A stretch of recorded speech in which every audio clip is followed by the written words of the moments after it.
protests, and there should be the freedom to disseminate what's going on in the country by journalists. I appreciate and I'm looking forward to hearing from Segale Lema, who can give a firsthand report on what is happening in the country. The Ethiopian diaspora is also critical in resolving this conflict. My office meets with and hears the concerns of this multi-ethnic community. We have taken meetings with groups representing the Amhara, Oromo, and Tigray and other communities. We have heard from activists, journalists, political actors, and regular citizens who are concerned about their loved ones in the country. I hear you, my office hears you, and Congress hears you. That said, I want you to know that the purpose of this hearing is to explore the deteriorating social and political situation in the country, the recent conflict, while attempting to find ways for the United States to be helpful and hear policy recommendations for how to resolve this conflict. The purpose is not to provide a space for any one ethnic group to lay out their grievances. We understand various ethnic, religious, regional, and political communities have been affected, and we want to acknowledge that. That is the reason why we are holding this hearing. Each witness here will contribute to our understanding of the situation. But you must know also that this is not the only source of our information. You know that the members present at this hearing today care about their constituents who are among the Ethiopian diaspora, recognizing the long-standing bilateral relations with Ethiopia and consider the country an important regional partner, but we must maintain a diplomatic posture and ensure that this hearing does not contribute to tensions back in Ethiopia. You will notice that we will raise your concerns and ask questions that you have raised in meetings or via email or written correspondence. I hope that you trust that we will continue to be champions for human rights in Ethiopia. I recently led the bipartisan resolution 1183 supporting respect for human rights and encouraging continued democratic progress in Ethiopia and condemning the targeted violence and destruction of property directed against ethnic and religious minorities, the excessive use of force by Ethiopian forces against peaceful protesters, the arrest of journalists and peaceful protesters who exercise their constitutional rights, and hate speech and disinformation that fuel ethnic and political violence by groups raised in Ethiopia. I heard from constituents that the language did not go far enough. We hear you and we will consider this feedback as we revise and prepare the legislation for the new Congress. I would like to thank our witnesses for participating in this important hearing. We all look forward to hearing your insight into the current situation in the country and recommendations for possible ways forward. When we decide to have a hearing, it is with great consideration, and mainly the push to have this hearing came from the diaspora. Sometimes it's difficult for us, though, to make a decision to have a hearing, because then when we do, people want us to represent one side or the other.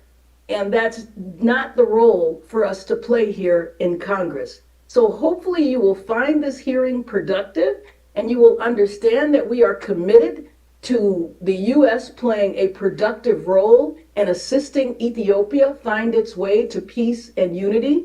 And this hearing is just, and the resolution is just one step forward. It will not be the last. Thank you very much, and I now call on the ranking member for his comments. Thank you very, very much, Karen, Chairwoman Bass, for convening this very, very important hearing. And as you said, we are listening, and I think it's important that we do it. It's totally bipartisan, and I want to thank you for that. It's been a real joy to work with you as ranking member, and at that point, you were my ranking member. So I think, you know, it just shows it's all about the issues and the concerns. And obviously what's happened in Tigray region is very, very serious. The loss of life has been horrific. And so I think it's very important that we have this hearing today. So thank you very much. Indeed, it is my belief that Ethiopia is one of the most strategically significant countries in all of Africa, Nigeria, in my opinion, being the other one, and there are others that are very important as well. But what happens there is amplified throughout the region. While I am hopeful that the Ethiopian government, since they've captured the regional Tigrayan capital of Mekelle, coupled with the announcement just made that the government will allow United Nations humanitarian assistance to flow into the region under their control, that hopefully that signals an end to armed conflict. But there is a concern, and I know you share it, that the fall of the Capitol does not necessarily mark the end of the armed conflict. It could be part of a stage, and we're very worried, all of us, about a protracted civil war characterized by guerrilla tactics. All the more reason why there must be a robust response by everyone. This concern is based in part on the history of the Tigray Front, or the TPLF, and the geography of the Tigray region and Ethiopia. The TPLF, as we all know, came to rule all of Ethiopia following a successful guerrilla campaign against the Derg, a case of Marxist-inspired movement overthrowing a Marxist government in the early 1990s. As guerrillas, the TPLF used the highland terrain of Ethiopia, including Tigray, to their advantage. During the years of TPLF rule, the subcommittee was at the forefront of raising concern about human rights abuses. Following a critical hearing that I chaired in the spring of 2005, I traveled to Ethiopia, met with Prime Minister Meles that August, as well as with human rights leaders. I raised concerns directly with him in about a 2-hour meeting, especially the egregiously flawed national election, and the killing of dissidents that was occurring in the streets and the mass arrests. In the next year, I introduced the Ethiopia Freedom, Democracy, and Human Rights Advancement Act, and following the passing of Prime Minister Meles, domination by the TPLF continued, and this subcommittee again held another critical hearing, Ethiopia after Meles and the future of democracy and human rights. And it was a resolution which I introduced along with you, Chairwoman Bass, HRES 128, supporting respect for human rights and encouraging inclusive governance in Ethiopia. It passed the House on April 10th, 2018, and it laid out milestones for transition from rule by the TPLF. Following Prime Minister Abe's ascension, you and I met with him in Addis in August of 2018, and we were encouraged by his words and by his actions, including the release of thousands of political prisoners. The removal of the TPLF, as we all know, as the dominant power in Ethiopia, has brought a reform-minded Prime Minister Abe to leadership in 2008, but it also unleashed protracted jockeying between other ethnic groups, most notably the two largest, the Oromo and the Amhara, as well as intra-ethnic conflict. Indeed, the Prime Minister's position among his own Oromo group is not completely solidified, and his pan-Ethiopian vision is challenged by Oromo separatists, such as the Oromo Liberation Front and now jailed firebrand Jawar Mohammed. These ethnic tensions are further exacerbated by a constitutional order bequeathed by the TPLF, commonly called ethnic federalism, which has led to the pitting of one group against another and fueled regional separatism and the desire to cleanse regions of other ethnicities. Though it may not be considered polite to discuss issues such as ethnicity and religion, one cannot understand the current crisis in Ethiopia without reference to the ethnic tensions which are often overlaid with religious ones. We in the Congress must be careful, however, and I think you pointed to that in your opening statement, Chairwoman Bass, not to inadvertently stir up further ethnicity-based division by taking the side of one group over another, but rather urge a path of reconciliation and negotiation, which will likely lead to no one being fully satisfied, but will help reduce tensions. Many individuals and groups can point to grievances, we know that, and they are well-founded grievances, whether historical or ongoing, and they are real. The war in Tigray threatens to exacerbate an already severe humanitarian problem. We have seen crisis upon crisis beset Ethiopia in this year alone. Not only did COVID-19 impact Ethiopia, as it did so many other countries, including our own, but on top of that, there was a major locust plague, which has created major food insecurity throughout Ethiopia, the Horn, East Africa, and beyond, and now armed conflict. There needs to be a time for justice and accountability for the atrocities committed by all sides, no matter what the exigent circumstances. Civil liberties, which Prime Minister Abiy, to his credit, helped restore in 2018, cannot be curtailed indefinitely. But first, we need to stop the bloodshed and address the humanitarian crisis, and the anti-ethnic violence and hateful rhetoric must end. As Secretary Mike Pompeo related in this call with Prime Minister Abiy on November 30th, There should be a complete end to the fighting and a constructive dialogue to resolve the crisis. He also stressed the need to protect civilians from further harm, including those fleeing the conflict, crossing the border into Sudan, and respect for the human rights of all ethnic groups, including Tigrayans. Fortunately, it looks like an agreement has been reached between the Ethiopian government and the United Nations to allow for unimpeded humanitarian access to areas of Tigray under government control. I hope that at a minimum, the basic needs of those who have been displaced in the fighting, which some estimate to be 1 million people, can now be addressed while political issues can remain to be resolved. Ethiopia, as we all know, is a great country, a proud nation whose roots date back thousands of years to the Old Testament. It retained its independence where others didn't. It's the seat of the African Union and a world leader. Its soldiers help keep peace in other countries in conflict, and its cultural and artistic influence is widespread. It is therefore actually imperative that Ethiopia not succumb to internal division and ethnic hatred. Ethiopia is far too important, not just for the Ethiopian people, but for the entire Horn and Africa as a whole. It must overcome this year of crisis and crises and return to being an example, an inspiring example, to be fair, and I yield back. And let me just thank you once again, because you have always been, for so many decades, such an incredible champion for human rights. And I remember our visit to Ethiopia, and that we see peace, that the bombing stops, and that also full communication is opened up. I was encouraged that I know that humanitarian relief can go in, but obviously so much more needs to be done. Before I introduce the members, our witnesses, let me just mention that members of Congress, whether on this panel today or not, represent many different Ethiopian communities, many different Ethiopian ethnic groups.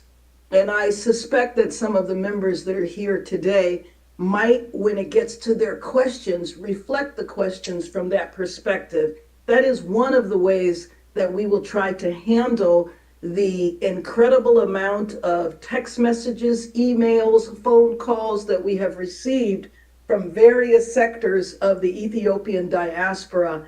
And as Congressmember Smith said, it is really important that we try to maintain a neutral position, as much as various diaspora groups would like for us to take one side or another. It is just not appropriate for us to do that as a member of Congress. So now I want to introduce our witnesses, and I will recognize each witness for 5 minutes, and without objection, your prepared statements will be made as part of the record.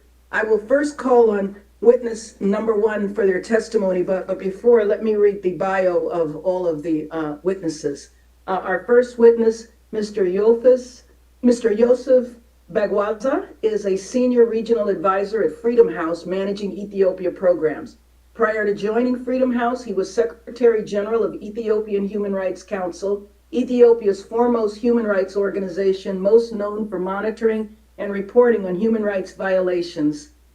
After systemic and persistent attacks in response to the Human Rights Council, Mr. Bagwaza fled the country. Once relocated to the United States, he continues to be a leading voice for human rights protection and good governance in Ethiopia through advocacy, policy, and research. In 2010, he won the Human Rights Award for Extraordinary Activism. Our second witness is Ms. Lauren Blanchard, is a specialist in African affairs with the Congressional Research Service, where she provides nonpartisan analysis on African political, military, and diplomatic affairs and on U.S. policy toward the region to Congress members. Ms. Blanchard's portfolio has focused on East Africa, Chad, and Nigeria, and on security issues and military engagement on the continent. Previously, Ms. Blanchard managed democracy and governance programs in East and Southern Africa. Ms. Seydalai began journalism in 2000 and worked until 2005 with 3 local newspapers, including as a senior reporter at the now defunct but prominent Addis Tribune. From 2005 to 2010, she served at the Ethiopian Embassy in Israel, focusing on communication, regional political affairs, and media. In 2011, Ms. Lema established the Addis Standard monthly magazine, and over the last 10 years has made it one of the most influential magazines in the history of independent media in Ethiopia. Our final witness, Ms. Susan Stignant, is the Director of Africa Programs at the U.S. Institute of Peace that last month established an Africa Center to deepen, elevate, and expand the Institute's commitment to stem violent conflict in sub-Saharan Africa. Ms. Stignant oversees the Institute's programming on strategic regional engagement in the Greater Horn of Africa with the African Union, as well as constitutional reform and national dialogue processes. She is also a co-convener of the Senior Study Group on Peace in the Red Sea Arena, convened by the U.S. Institute of Peace. I would now like to call on our witnesses for their testimony, and remember, each witness will have 5 minutes, and we will let you know when the 5 minutes are up. I will tap lightly on my gavel at the 30-second mark, and then we will ask you to conclude. Thank you very much. I'd like to call on Mr. Badwaza. Chair Bass, ranking member Smith, and members of the subcommittee, it's an honor to testify before you today. I ask that my full testimony be admitted into the record. The devastating developments of the past 4 weeks have brought immeasurable human suffering and the destruction of livelihoods, and appear to have returned Ethiopia to yet another protracted civil war, nearly 30 years after it emerged from its last. These tragic events have also dealt a deadly blow to what would have been one of the most consequential democratic transitions on the African continent, with significant repercussions for enduring peace and stability on Africa. Hostility between the leaders of the Tigray People's Liberation Front, which ruled the Tigray region for nearly 3 decades, and the federal government in Addis Ababa had simmered for 2.5 years prior to the dramatic escalation of tensions on the night of November 3rd. This animosity contributed to deepening rifts and has caused profound damage to the prospect of an inclusive and democratic Pan-African project that could have been an inspiration to millions of across Africa. With a communication blackout in the region since the start of the fighting in November, and the entrenched practice by both parties of using public communication tools to disseminate highly politicized efforts to identify and independently assess the situation have been difficult. A series of missed opportunities in the last 2.5 years led to the tragic derailment of a promising democratic experiment. A half-hearted effort at implementing reforms by a ruling party establishment reluctant to shed its deeply authoritarian roots stands in the way of a genuine, inclusive political process. This is consistent with the core feature of the old EPRDF establishment, which has repeatedly failed to see a middle ground on anything throughout its tenure. The latest descending of political differences into an armed confrontation is a consequence of this winner-take-all delusions held by parts of the old EPRDF establishment, which have plagued Ethiopia's democratic progress for decades. I now offer a few recommendations on how to eradicate this political deadlock and return Ethiopia to a democratic transition. While Ethiopia's political problems have complex historical and cultural roots, many of them can be addressed by adopting a political culture that prioritizes dialogue as a means of managing different views. To support this endeavor and efforts to bring back the Ethiopia back to the democratic transition, the United States should take several steps. One, the United States should urge Ethiopian government and all political actors to engage in broad-based and comprehensive national dialogue to address the core national issues and reach a political settlement ahead of the 2021 national elections. Significant resources have been spent on mainly state-led dialogue initiatives. None of them have succeeded as they followed the same ineffective model of organizing large gatherings without clearly defined social objectives.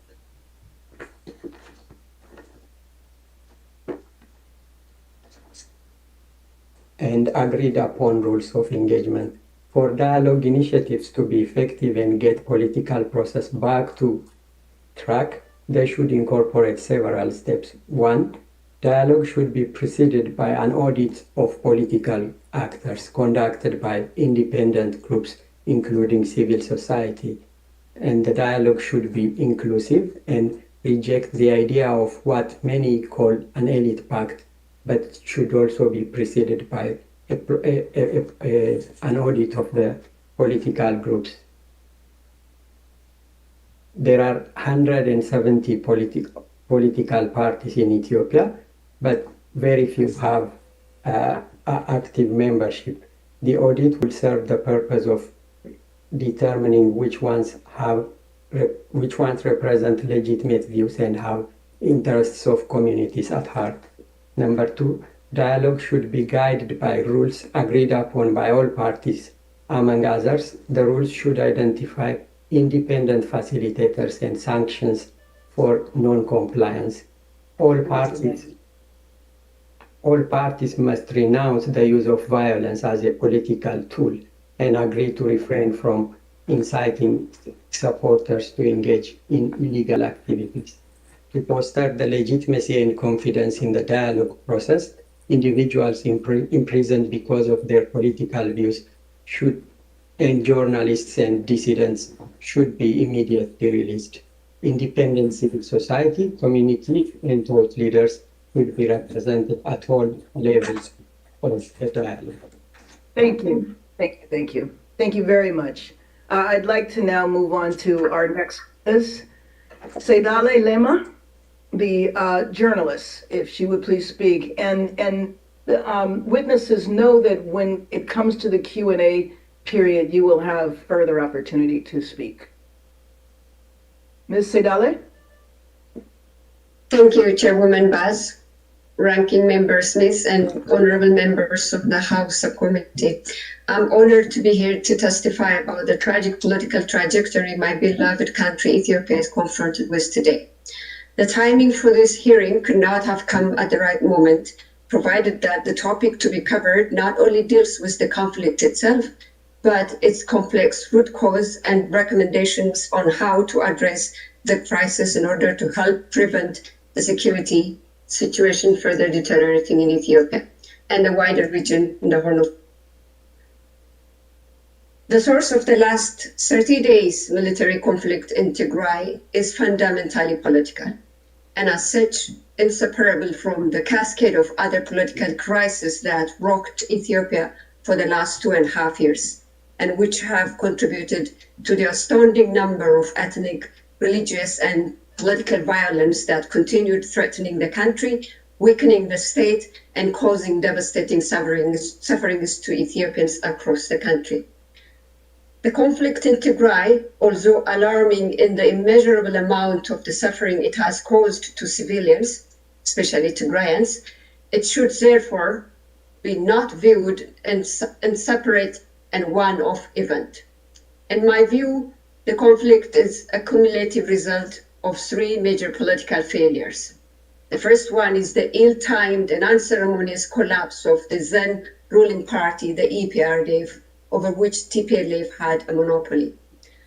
The second is the ill-managed opening up of the political space in Ethiopia, which lacked a comprehensive and inclusive political dialogue and political settlement aimed at charting out an agreed-upon transitional roadmap. And the third is the advent of COVID-19 pandemic, which induced the postponement of a much anticipated elections in Ethiopia, and how the government handled the postponement of the election. Instead of dealing with it with other political parties, and reaching at a settlement, agreed upon settlement, the government has indefinitely postponed the election and caused an agitation of the political space. I believe three things need to happen and need to happen fast. The first one is Ethiopia needs a UN mandated team to investigate the war on Tigray, the assassinations of senior officials and artist Hachalu Hundessa, as well as the killings of countless civilians and the displacement of millions since Prime Minister Abiy came to office. He has blamed the TPLF for it, which would further create more altercation in the ongoing war.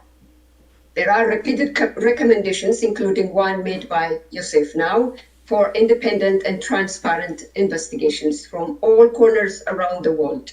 But I do believe only a UN mandated team should be empowered and enabled to commence such task.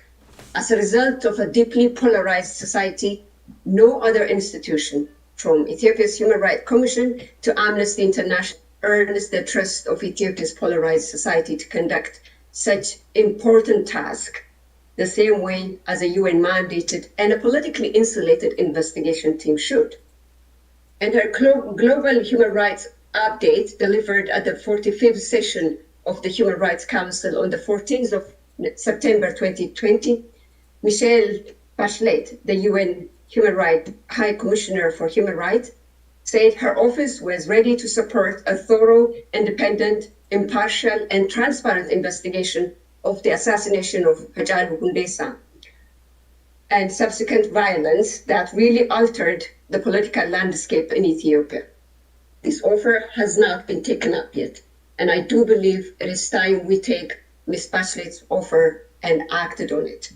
What is at stake in post-Tigray's conflict is not the same way what's at stake in post-Hachalu Hundessa's assassination in Ethiopia.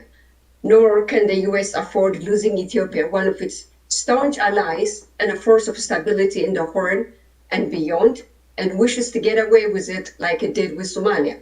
Ethiopia's political crisis, which is haunting the government of Prime Minister Abiy, needs to find its root causes.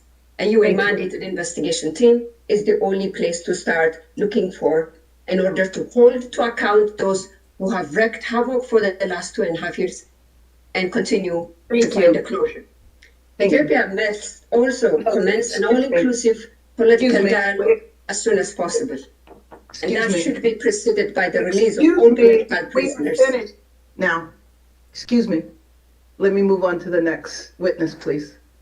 Ms. Blanchard?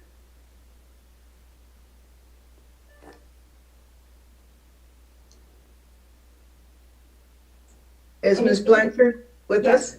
Can you see me?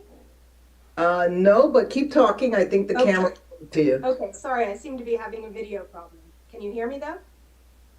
Hear you fine. Okay. You just go right ahead. Okay. Chairwoman Bass, Ranking Member Smith, and distinguished members of the subcommittee, thank you for inviting CRS to testify today. While the government of Ethiopia announced an end to its military operations last Saturday, the situation in Tigray remains serious, with fighting ongoing and a potential for this to become a protracted insurgency. For context, Tigray has a population roughly equivalent to that of Maryland, around 6 million people. The federal government is now moving to install a provisional regional administration in areas under its control, but it remains to be seen how they will be received. In my testimony today, I'd like to highlight a few key points on the situation for congressional consideration and respectfully request that my written testimony be submitted for the record. First, the communications blackout and access restrictions to Tigray have made it very difficult to confirm information on the conflict and the humanitarian situation. This allows misinformation to flourish amidst contested and very polarizing narratives. Second, the conflict was not unforeseen. Tensions between Abiy's government and the TPLF had been simmering for months, with saber rattling from both sides. Opportunities to avert this conflict were missed, both by domestic and international actors. Third, the conflict is ongoing, and there are reports of atrocities by militia associated with both sides. Fourth, Tigray is not the only conflict zone in Ethiopia, and a protracted conflict there could undermine the government's ability to respond to unrest and threats to civilians in other parts of the country. And finally, the conflict has implications for U.S. interests, not only in Ethiopia, but the broader region. First, on the information blackout. With phone and internet connections to Tigray down and journalists prevented from accessing most of the region, it's very difficult to know what's happening there. The extent of internal displacement and humanitarian need are still unclear. The press suggests that thousands have been killed, but there are no reliable estimates on the scale of the casualties. Prime Minister Abiy says no civilians were killed in the government's operations, but some refugees are telling a different story. Human rights experts note that it's very difficult to verify responsibility for reported atrocities. Both sides have sought to shape the narrative on the conflict, and there's been a serious rise of hate speech on social media platforms. Journalists, meanwhile, are facing threats and intimidation. Ethiopian journalists are in a particularly difficult position, but foreign correspondents are also under pressure. Federal authorities have issued fact-check statements to disseminate positions and contradict what they characterize as misrepresentations in the international media. A senior analyst on Ethiopia from the International Crisis Group was expelled from the country, ostensibly over a work permit issue. Second, despite the federal government declaring victory, reports suggest that the fighting continues in parts of Tigray. UN officials and aid agencies have stressed the need for urgent access, particularly to the Eritrean refugee camps inside Tigray, where over 96,000 Eritrean refugees are located. An agreement reached this week between the UN and the federal government is an important development, but it isn't yet clear how civilians in areas beyond federal control will be reached. Civilians have been caught in the middle of this conflict. Refugees who have fled to Sudan have reported the shelling of towns and attacks on civilians by ethnically based militia. Some refugees have arrived with wounds from knives and machetes. The reports of ethnically targeted attacks underscore simmering ethnic grievances in the country that have fueled concerns for Ethiopia's stability in recent years. UN officials have described ethnic violence in the country as having reached an alarming level over the past 2 years. They've noted that the stigmatization of certain ethnic groups, including the Tigrayans, Amhara, Somali, and Oromo peoples, among others, has significantly contributed to ethnic intolerance in the country. Human Rights Watch has noted the proliferation of official and unofficial armed groups operating with limited oversight and competing narratives of historic injustices among the country's ethnic communities. Communal disputes over borderlands have played out across Ethiopia. Some of the violence in Tigray reflects these tensions over territorial disputes. The town of Maikadra, where one of the worst known incidents of mass killing has occurred since the beginning of the conflict in Tigray, is one of those contested areas. It's been administered as part of Tigray since the EPRDF came to power, but many Amhara consider it to be their traditional land. The hostilities in Ethiopia threaten a range of U.S. interests in the country and the broader region. The level of humanitarian need in Ethiopia was already extremely high before the conflict began, with almost 12 million people facing food insecurity in a region that's been struggling with overlapping natural disasters and the impacts of COVID-19.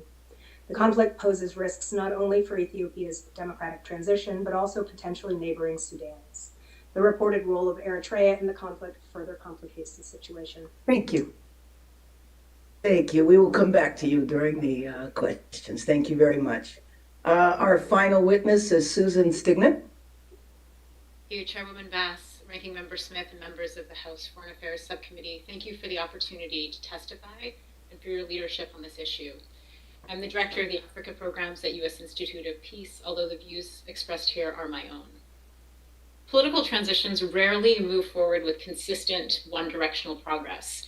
It is normal that there will be resistance to reforms. It is normal that there will be fundamental debates about the nature and shape of the state.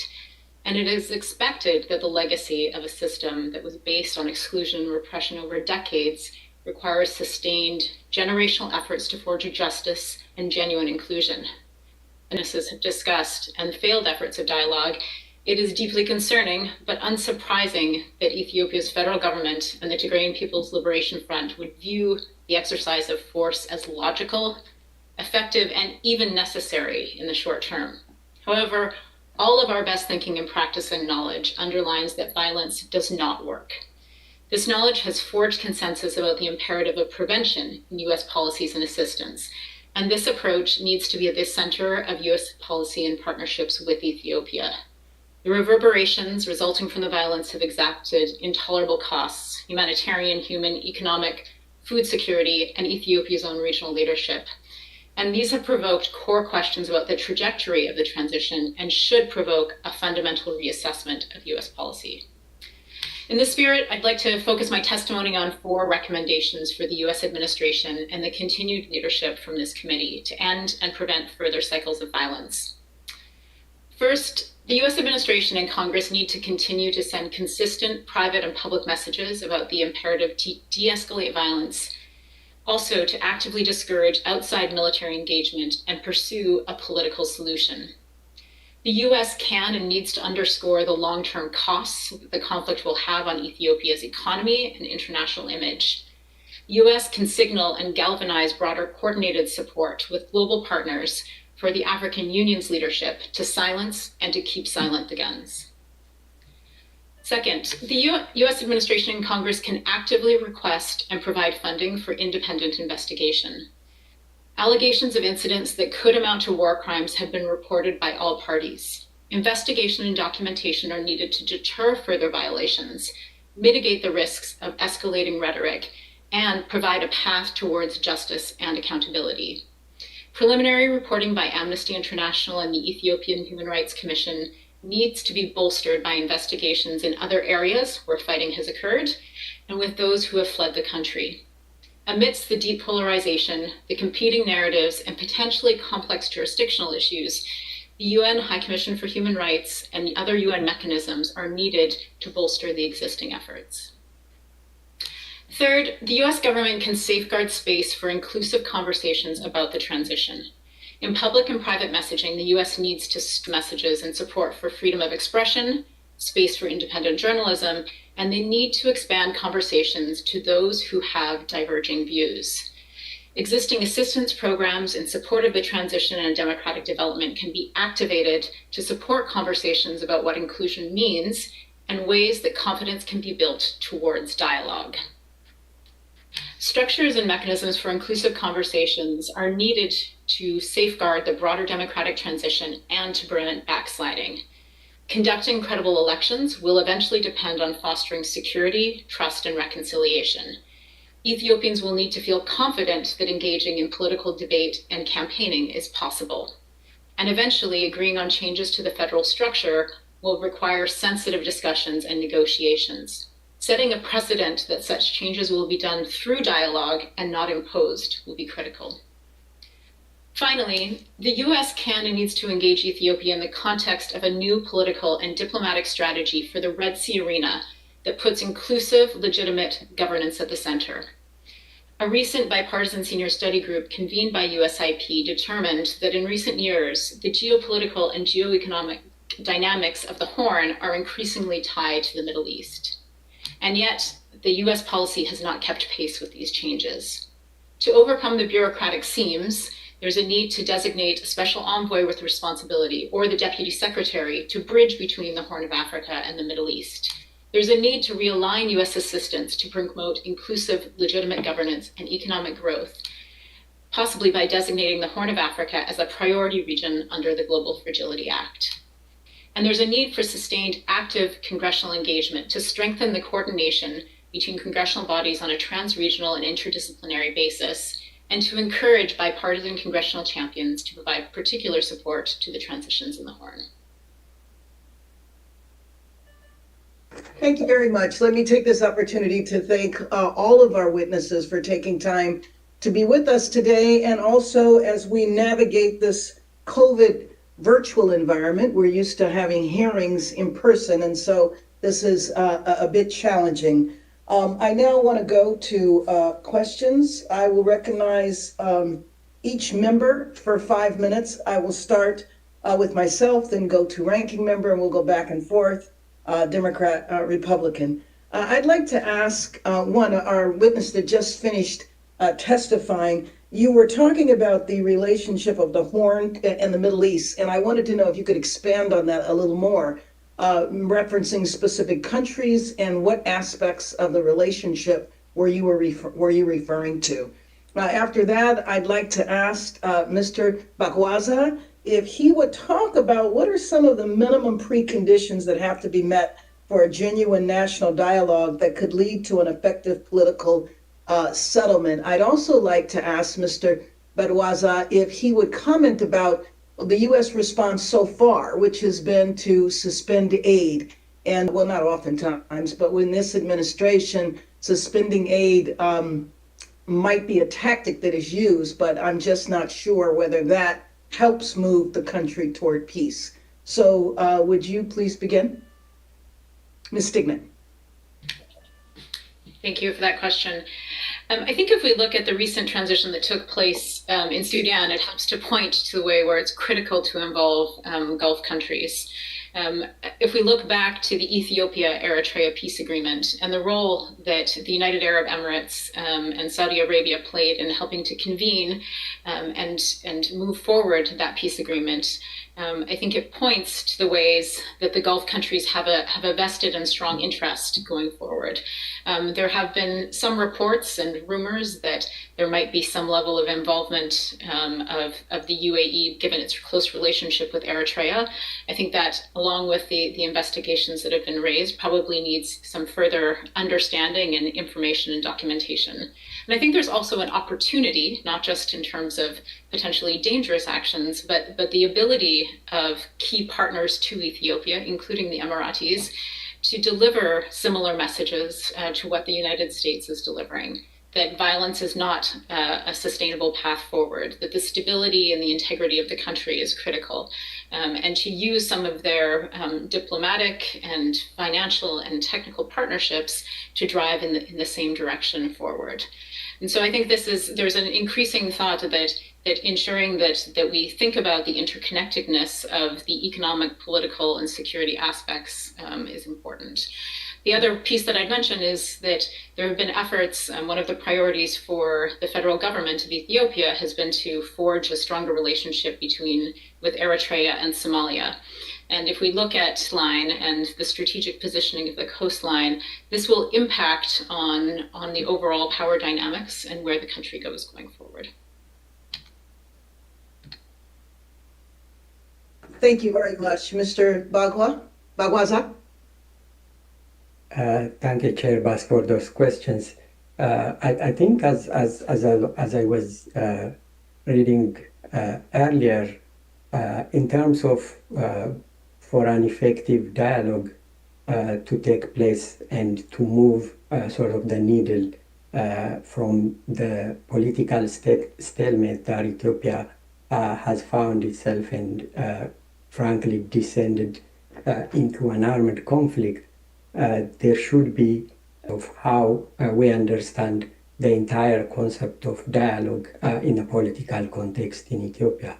Oftentimes it is taken to mean having large a claim to be a political organization without even necessarily having their status updated or their membership testifying to them. So I think we should be able to clear that with a prior audit so that we can identify which ones are the legitimate representatives of communities and have something to contribute to the political process. I think it should also be based on rules agreed to by all parties, and there should be consequences for those who are not complying with these agreed upon rules.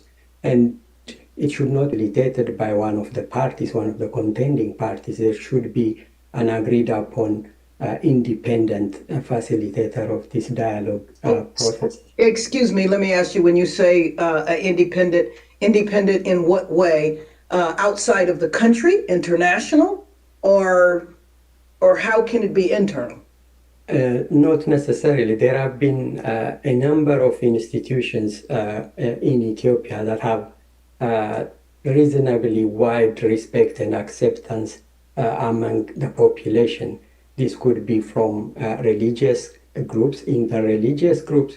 This could be from thought leaders in the academia, where a reasonable agreement by all parties could be reached, or if that is necessary, and for, I think, mainly professional reasons and providing technical support, there should also be a room for international facilitators. So it should be, it is a perception from the beginning, parties going into with this bias that this is going to be dominated by a certain group of actors that dooms a lot of these efforts at dialogue so far. So there should be confidence on the facilitators, there should be confidence that there is consequences, and there should be rules that guide that. And I think dialogue in a type of environment that is where the political space is gradually shrinking is not going to give us the results that we aspire. There should be some gesture of releasing all people that are in prison because of the political views that they have espoused. These include journalists, political leaders, and other dissidents. So there should be a broader approach and a systematic approach to what we have done dialogue in Ethiopia so far for it to be effective. Thank you. Thank you. Thank you. Let me now turn to Ranking Member Smith for his questions. After all of the members have asked questions for 5 minutes, we'll do another round if members would like that. Thanks very much, Chair. Ms. Blanchard, in your testimony, you point out that the TPLF denies initiating the conflict on November 4th, accusing Abiy of starting the war to consolidate his personal power. Could you, and I have a number of questions, and I want to stay within the time limit. Is there any doubt that the TPLF was involved with going after munitions and going after the military in Tigray, number one? Secondly, you also point out, as maybe a precursor of some of this, over to reshuffle the leadership, the Northern Command, exacerbated the tensions. You might want to speak to that in connection with that first question. In terms of dialogue, and you've all made very good, passionate pleas for meaningful dialogue, and maybe the UN is the best. But there are 3 envoys, including Ellen Johnson-Sirleaf, who have been deployed to try to find a way of getting all parties to speak. Would the African Union be, the right institution to initiate this? What are those 3 envoys doing, in order to encourage national dialogue and to deconflict this problem? The safety of humanitarian workers. We know that reports were there were about 4 people who were killed in refugee settings. They were helping Eritreans, but they were killed. We don't know the details. I've looked for them online and elsewhere. Don't know it. Maybe you know it. But what about the safety of humanitarian workers? We know in so many conflict areas they get targeted and unfolded, and that is a very, very serious protection that needs to be in place. With regards to the Anti-Terrorism Proclamation of 2009, both Karen Bass and I noted that in HRES 128 as being, an instrument that was so expansive, particularly as it relates to groups like journalists.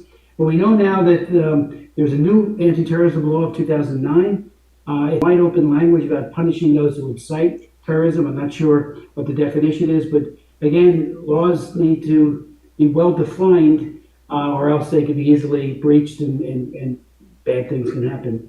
I have a lot of other questions, but that would be in my time. Please try to answer those. Thank you, Mr. Smith. You've asked me a complicated question.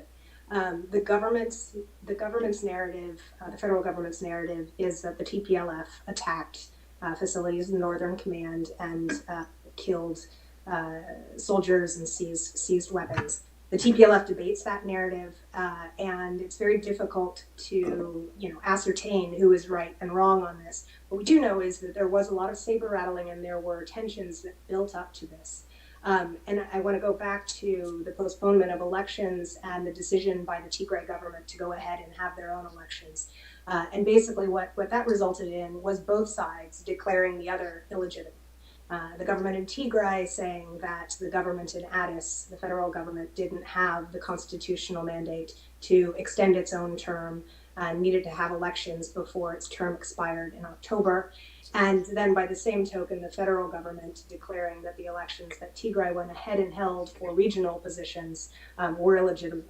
And so after that, when the federal government tried to change out some of the leadership of the Northern Command, which by most accounts is sort of one of the most heavily armed commands in the country as a legacy of the long border war and standoff with Eritrea. TPLF sort of considered that to be a threat. There were reports by the TPLF before the conflict started on November 4th of troop movements toward the border with Tigray. And so by some accounts, the TPLF felt that it was going to be attacked and moved to respond in self-defense. So they are competed, and CRS certainly isn't in a position to verify which is the correct story.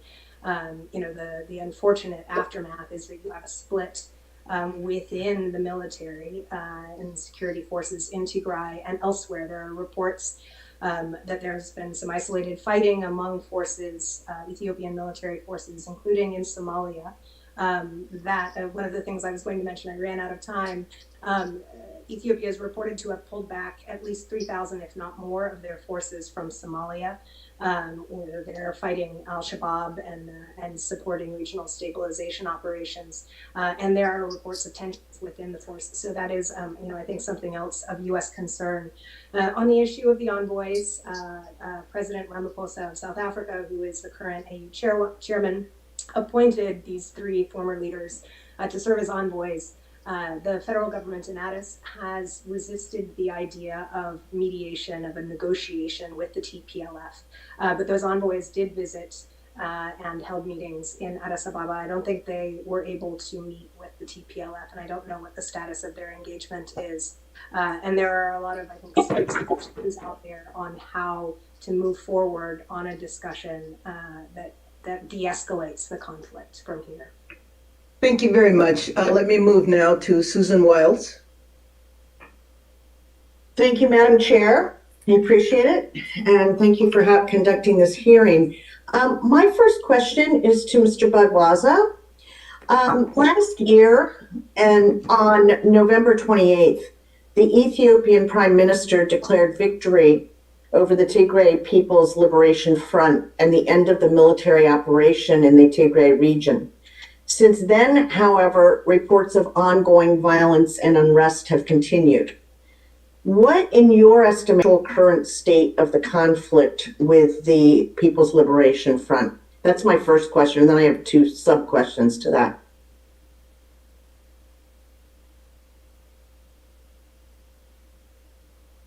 Mr. Badwaza? Okay. Okay. Thank you for the question. As you mentioned, once the federal government declared the cessation of military operations on Saturday, there have been rocket launches to Eritrea.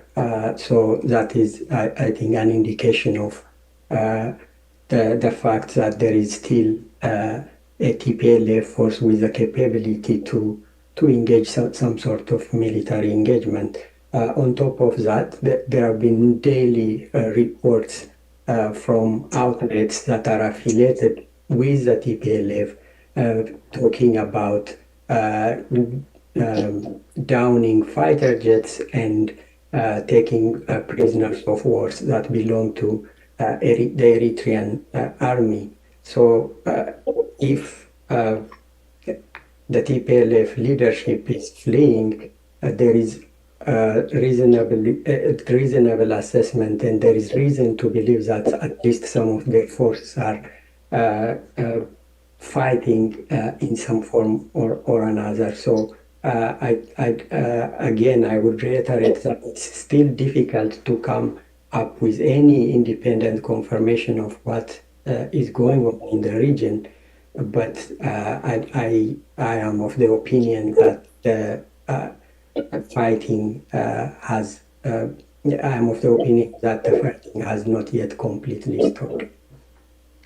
do you have any thoughts on immediate steps that could or should be taken by the United States to avert even greater loss of human life, a major humanitarian crisis and a major refugee crisis in the region?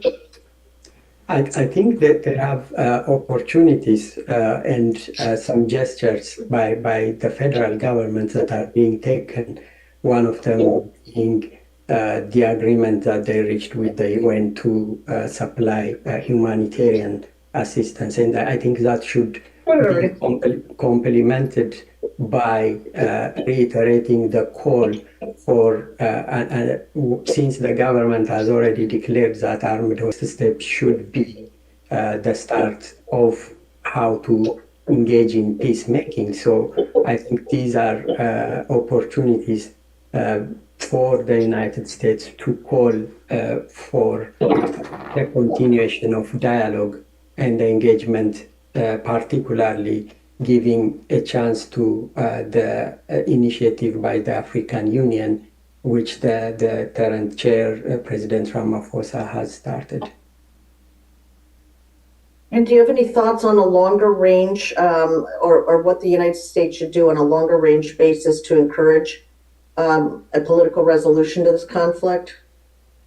I think one of it starts with getting the messaging right. I think there should be a consistent, coherent, balanced, and principled messaging from the United States concerning all actors in Ethiopia. So that, for example, the perception that Ethiopians have towards the United States stand with regard to the Nile, the Great Renaissance Dam negotiations has to be rectified in terms of enhancing the U.S. standing among the Ethiopian population, so that any efforts that the United States government would be a part of could be accepted by the Ethiopian population and have the desired effect.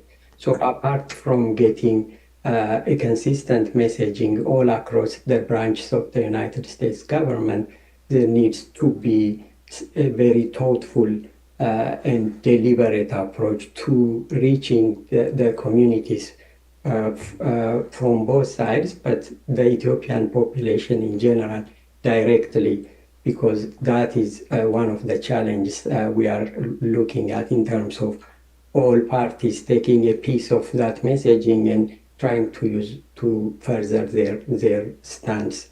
So there should be a way of reaching the messaging to the Ethiopian population as well as Ethiopia's other development partners, including the African Union. Thank you. Let me now move to Representative Phillips.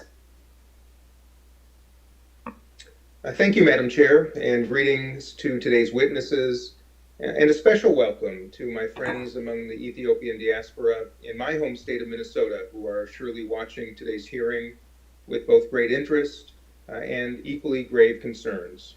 And I want to reiterate the sentiments of Chairwoman Bass, of Chairman Engel, and Ranking Member McCall, in that Ethiopia is a key ally of the United States of America, and we must continue our important work of preserving the democratic gains, the spurring of economic growth, and advancing peace and security for all.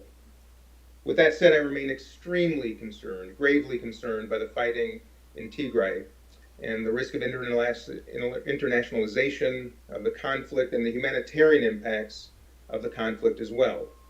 I want to focus on human rights for my first question.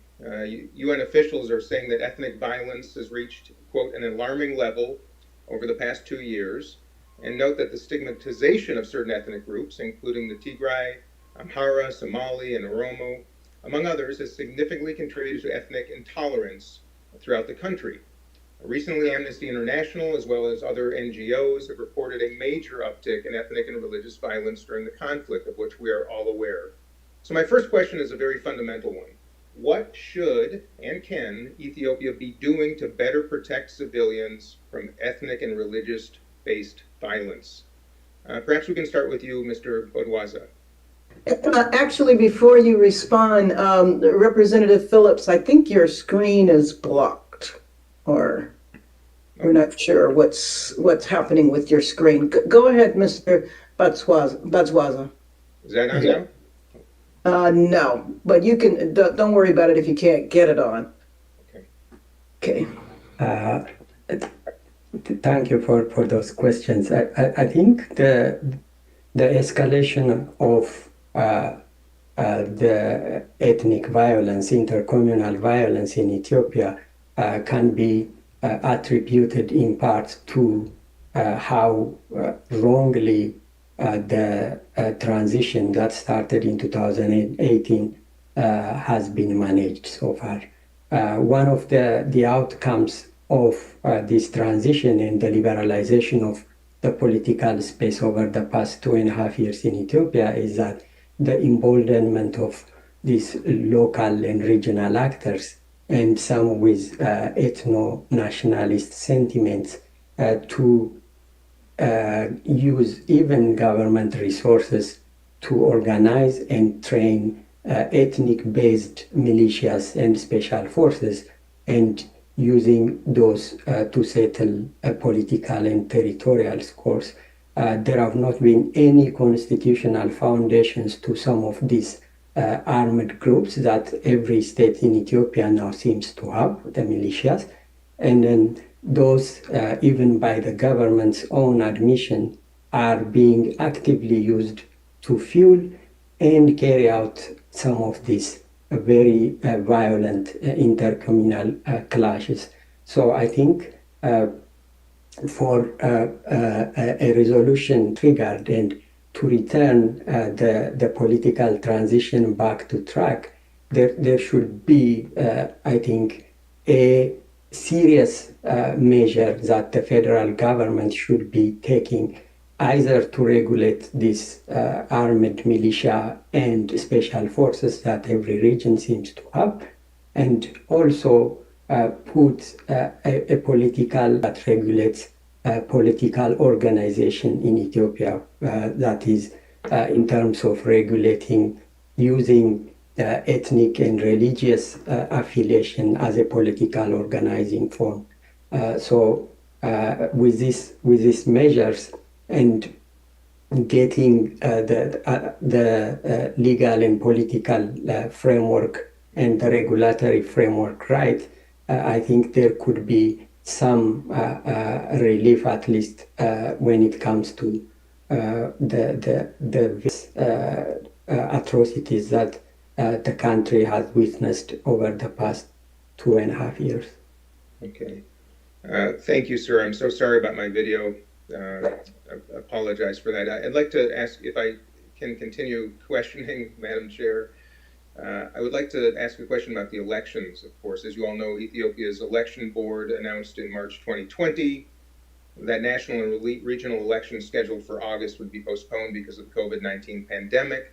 The Tigray regional government, led by the TPLF, of course, went ahead with its regional council elections in September, despite the federal government warning that the vote, of course, would be illegal. The only exacerbated tensions between the Abiy government and the TPLF, of course, has since led to the conflict. Ms. Stigant, if you could please answer, what can the U.S. do to support the coronavirus precautions while also ensuring that Ethiopia is able to safely hold free and fair elections next year? Thank you for your question. But part of the reason that the National Election Board postponed the elections was that in March they made a determination that they wouldn't have been able to put in place the necessary technical pieces in the roadmap. And so I think an important foundation point is to regularly updated. And my understanding is that there are ongoing and existing programming to support this aspect of Ethiopia's democratic transition. I think it's important to protect those programs despite some of the restrictions and holds that were put on assistance in relation to the policies in the talks on the dam and the GERD. But Elections aren't just technical exercises, as you well know, they are fundamentally political exercises. And they are moments where, rather than a country most likely coming together, they can be deeply polarizing. And so I think as important as the technical preparations are ensuring that, going back to your first question, that there is a space in the country for civic actors, for people who have different plural voices to be speaking freely their minds, that there is space for journalists to be covering, that there's space for political debate about fundamental questions about where the country heads. And the US can support that through its programming, it can support it through its ongoing messaging. And I think it's very important that there isn't a rush towards elections, that really finding an environment that is ripe is critical to avoid the potential to catalyze additional violence leading into that political milestone. All right, thank you. And thank you, Representative Phillips. I certainly remember the visit to your district and the very brief meeting we had with diaspora in your area, and I'm sure your questions reflect their concerns as well. I did want to continue, though, with Ms. Stignant for another minute, especially talking about elections and wanting to know what you think the U.S. might be able to do in terms of supporting Ethiopia getting to the point where they can have the national elections. Yeah, thank you for that question. I think, if we look to the experiences in other countries coming out of transition, creating space for the interpolitical dialogue that needs to take place is a priority. And so my understanding is that there are existing programs through democracy assistance that are working to support political parties, that are working to support civic groups. I think that's going to need additional attention. We often approach elections and peace building as separated cones. And I think there's a particular need coming out of this violence and what we see as the closing space actively. There will be, I think, a tendency for political leaders to mobilize their base and finding ways to ensure that remains nonviolent if people are coming to the streets will be absolutely critical going into the electoral period. Well, and it is an area where we have had a lot of cuts in terms of governance and democracy and governance. Those two categories have had significant budget cuts. And so I think looking at a new administration coming in, I wanted to ask Mr. Badwaza and also Ms. Blanchard, what advice do you have for the new administration? And then can you specifically comment on the impact that cutting foreign assistance has already had? So I would ask both Mr. Badwaza and Ms. Blanchard to respond to that, and then I will go to Mr. Smith for any concluding questions that he has. Badwaza? Thank you, Chair Bass again. I think, again, there is a lot of support by way of humanitarian assistance that goes to Ethiopia from the United States, and over the years, the core principles that used to guide the relationship has been this cooperation over counterterrorism efforts in the region. That has, in the years past, I think, clouded some of the real human rights and political concerns that the Ethiopian population was having, and the messaging again from the United States was not really to the satisfaction of a large majority of the Ethiopian population. As it has been mentioned earlier, there have been resolutions that needed to come out of the US House of Representatives to highlight those concerns and to sort of chart a direction to a more democratic Ethiopia. So I would say the incoming new administration should be proactive in engaging voices outside of the government. I understand government-to-government relations should continue, but in terms of getting a wider perspective of the developments and the the core national issues on Ethiopia, I think there should be a focus on institution building. For example, there have been really encouraging work that is being done the Ethiopian Human Rights Commission over the past few months in terms of investigating human rights abuses over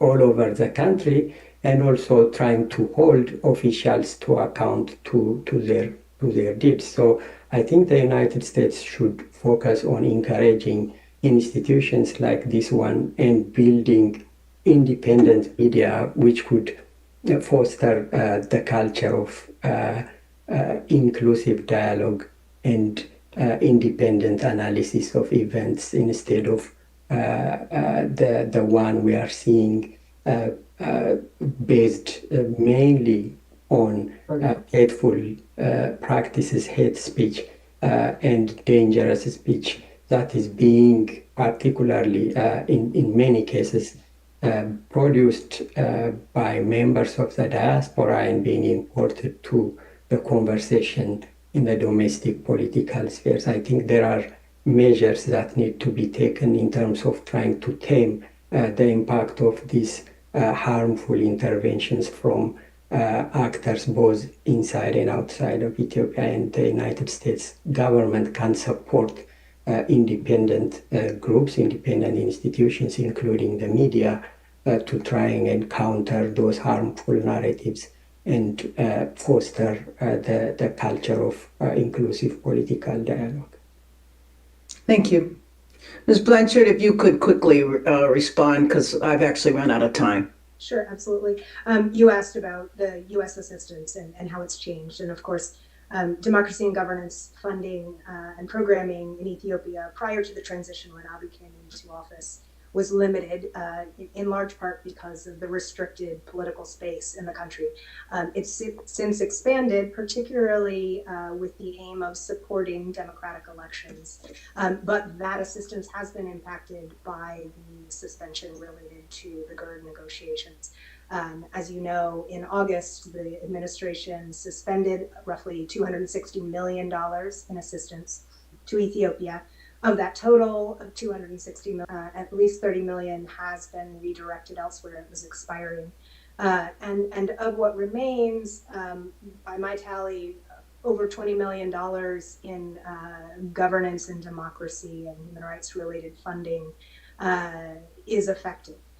Now, how much of an effect is a little bit difficult to tell because a lot of that programming was also somewhat slowed by the COVID pandemic and partners' ability to program in the midst of that. And of course, the election delay also had some impact. But I think there are concerns that the suspension of assistance may have an impact on the U.S. and partners' ability to respond to the conflict. With the prospect of elections coming up, there is so much work to do if they are to be held, voter registration exercises and otherwise. And of course, you know, these outstanding questions about whether or not the conflict continues, that will impact the ability to hold elections in Tigray, but potentially in other parts of the country. This was part of what had delayed the election processes, including a planned census was the large amount of displacement from conflict in the years preceding. Thank you. Mr. Smith, would you like to close us out with a round of 5 minutes? Thank you very much, Madam Chair. A couple of questions on the anti-terrorism law of 2019. Does it comport with human rights norms?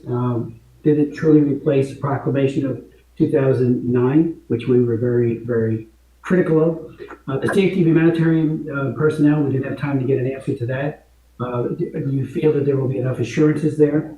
Mr. Badwaza, you had talked in your testimony about an audit of political actors, and I'm not sure what you meant. Is that for accountability, or is that to include them in a dialogue? Maybe you could just amplify or give some clarity as to what that audit would look like. And Ms. Dale Lema, in your November 11th op-ed in the New York Times, you claim that much of the blame for the Tigray conflict lies with Prime Minister Abiy. One of the pieces of evidence that you cite is that the Prime Minister dismantled the old political order and marginalized the TPLF through the creation of the Prosperity Party last year, which the TPLF did not want to join. However, we did point out in the op-ed that following massive protests by the Oromo and Ampara communities, which together make up of nearly 2/3 of the population, you point out that these protests were against the TPLF's dominance of the governing TPLF coalition and their authoritarian rule. So I'm just, when you have a true majority, should there be some restructuring of the old political order, which dominated Ethiopia for so long? And again, as one who pointed out massive human rights abuses over the years being committed by previous governments. And Don Payne, who was my ranking, and I was his ranking when he was chair, we went back and forth, like Karen and I had gone back and forth over the years. He too was very critical, in terms of massive human rights abuses. So maybe you could speak to that. And the role of faith-based. Are the faith-based leaders, whether it be the Islamic community or from the Christian community, are they playing a positive role? Ms. Blanchard? Sorry, I didn't know if you had directed that at me. Let me start with your last question. The faith-based community in Ethiopia has been trying to engage to stop the fighting. The Inter-Religious Council has called for an immediate end to the fighting and called for dialogue and echoed some of the sentiments that have been expressed by the AU leadership and others in the international community. To your other questions, I would defer to Joseph and Sidale on their thoughts on the revision of legislation. But as you note, there was a major political opening in 2018 and 2019, and that can't be discounted. Thousands of political opposition leaders and groups that had been in exile and accused of treason able to come back into the country, sort of a flourishing of press freedom. But by the same token, I think in the last year and a half or so, there has been some sign of tightening space. And that, I think, reflects some of the government's struggles in trying to figure out how to manage this simmering ethnic conflict, communal conflicts that are happening around the country. The unrest, that broke out in July, in which hundreds of people were killed. I think the government struggled with how to deal with that. Shutdown of the internet meant that I think for other voices to stem the violence and stem the disinformation that was spreading was very limited, and that was very difficult. And we're seeing the same with the situation in Tigray now. Mr. Badwazi and Dalet. Thank you, Ranking Member Smith. I'll take the anti-terrorism proclamation question. I think overall it is a major departure from the 2009 really draconian law. I say this for a couple of reasons. One, the level of effort that the drafting committee made to include different perspectives, including civil society, media professionals, and regional actors was, I think, one of the very encouraging features that distinguishes the new anti-terrorism proclamation from the 2009 one.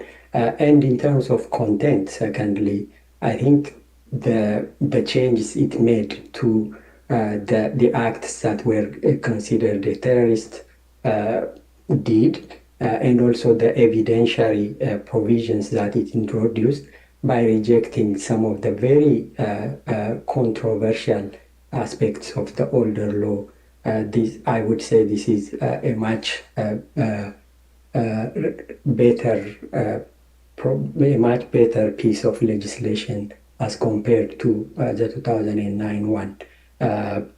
The audit I mentioned of political groups is related to, I think, making the dialogue interventions effective. What I'm saying is that there are hundreds of political parties that have registration certificates from the National Electoral Board of Ethiopia. And I think an actual audit would reveal that once the registration criteria have been met by many of these political groupings, it is very questionable whether a lot of them have a functioning constituency that they represent.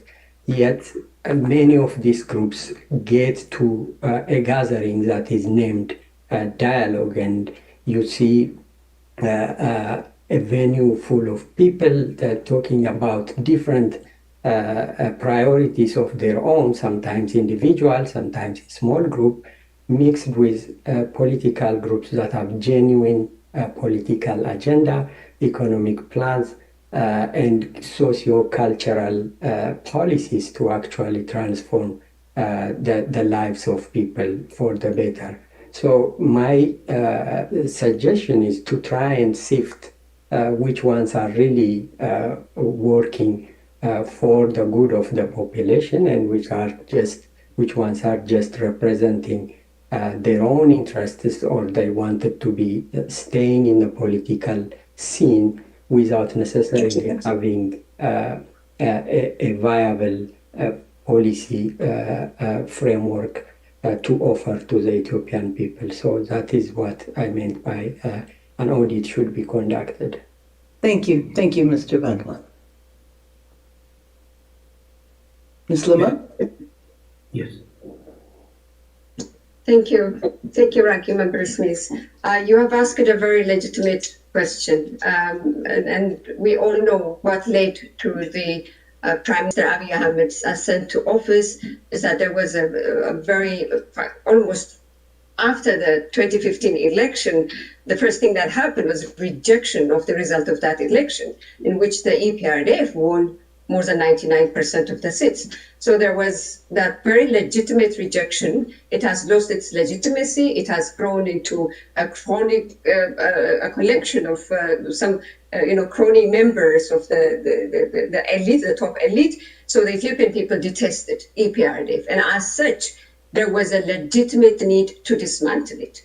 It is not the question of dismantling it. It is the question of how it was dismantled that created no avenue for these parties to come and have a dialogue to sort their differences, because the EPRDF was the last, so to say, umbilical cord that kept these parties together for all their differences. It somehow provided them the space to come and talk if they could manage to settle their differences there.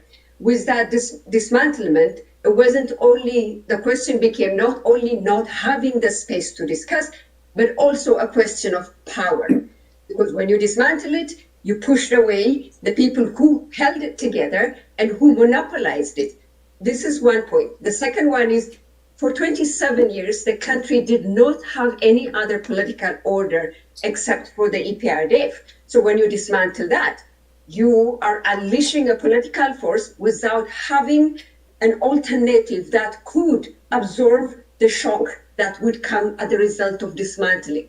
So as I said, it was like hitting it with a blunt force. It needed an unraveling that should have been carefully done. And that is why I'm holding the Prime Minister responsible for dismantling it unceremoniously and for creating that power vacuum in which disgruntled members of the EPRDF could come back and demand a seat at the table, because that it's not only the lack of the avenue for discussion, but also the power question.